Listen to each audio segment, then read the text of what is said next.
everyone, welcome to Wicked.west.books. My name is Meg West, and I'm going to introduce for the first time in a speaking role on my channel, my husband Lee. Hello. So we've been doing for a few months what is a buddy read, where we take turns picking a book to read semi-together for the month. Usually it turns out to be a race, and I've won mostly because I read the physical book and he listens to the audiobook, and my reading speed is a lot faster than an audiobook speed. So this might turn into a regular thing. We're going to give it a few months to try it out, where we just kind of get on the video together and discuss the book that we read together. Last month, that book was Written and Read by Anne Bishop. I don't have the physical copy at the moment because my best friend also read it last month. So first things first is an unspoiler kind of review of and our opinions on it, and I'm going to let him go first because I've talked about it several times before. Bruce does not knock over the light. There is a St. Bernard Golden Retriever puppy laying right on the, he's 11 years old, laying right on the floor here. He's a big dog and he's probably gonna knock into something. Well, I really enjoyed this book. It's not your usual take on an urban fantasy. The characters were really good, even though one of them was by far the stupidest person I have ever read in any novel. The villains usually are in her books. Yeah, these villains were incredibly ridiculous. But yeah, I really enjoyed it. I wouldn't say it's one of my favorite urban fantasies, but it's definitely up there. I'm gonna keep reading the series. If you don't already know, Written and Read takes place as an urban fantasy, and in this world, the little twist is that the hidden magical world isn't so hidden, it's also in charge. Just that world where vampires, werewolves, other shapeshifters, elementals, just all of these mythical creatures exist, and they're the ones who are ruling the world. I also, of course, really like this book.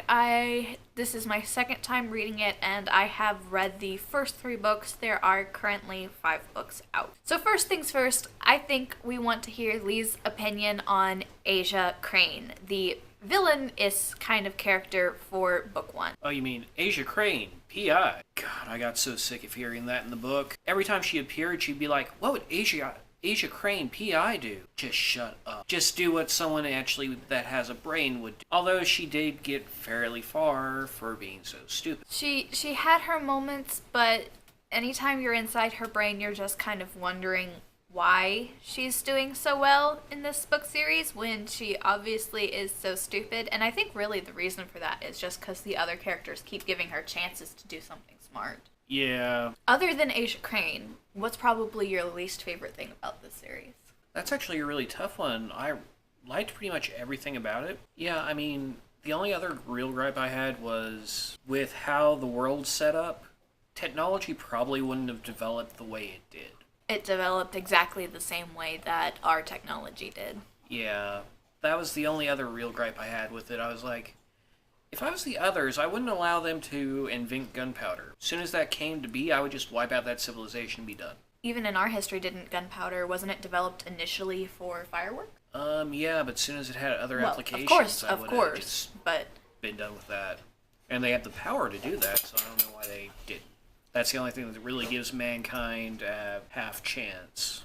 Okay, what was your favorite thing about the book?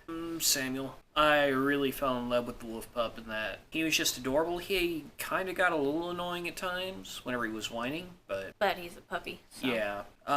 Yeah, him and Med's relationship was just really good, and I kept on dreading knowing something bad was going to happen during that, and I was like, oh...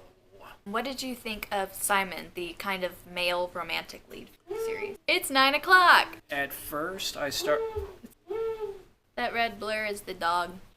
Oh, now you can see him. Hi, Bruce.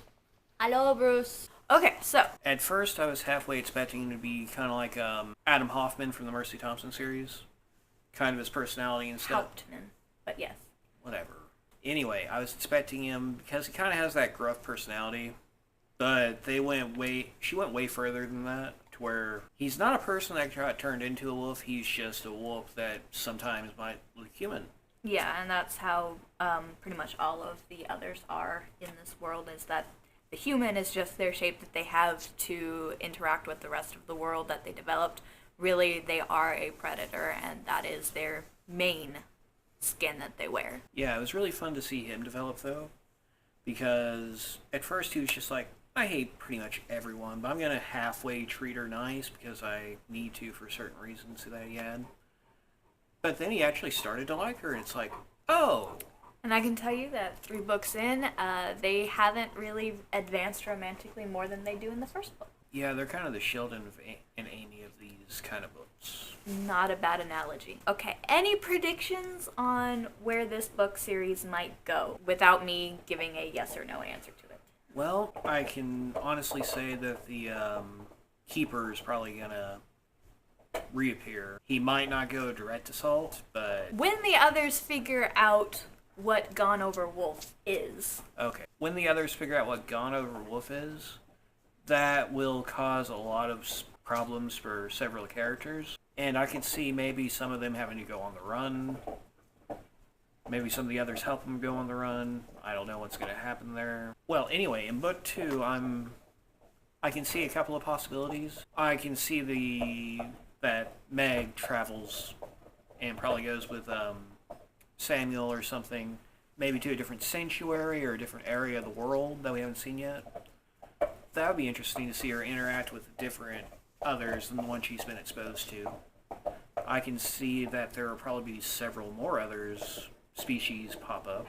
I think that's all we wanted to really discuss for this video. It was mostly me asking him questions, and probably next month he will get to ask me questions, and we might decide if there's a better way to do these videos for future videos, but for now this is what we're going to do for this video. Comment down below if you have any questions or comments about Written and Read by Anne Bishop. I am more than happy to answer them, and if you have any questions for him, I can always ask him the questions you have and he can give his answers through me, because he's not very active on the internet at all. So I'm kind of surprised I got him in this video, to be honest. I wanted to do this with you.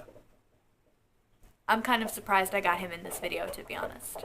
Anyway, so that's all we have for this video. I hope you guys enjoyed it. If you did, please give me a thumbs up and feel free to subscribe to my channel if you have not done so already.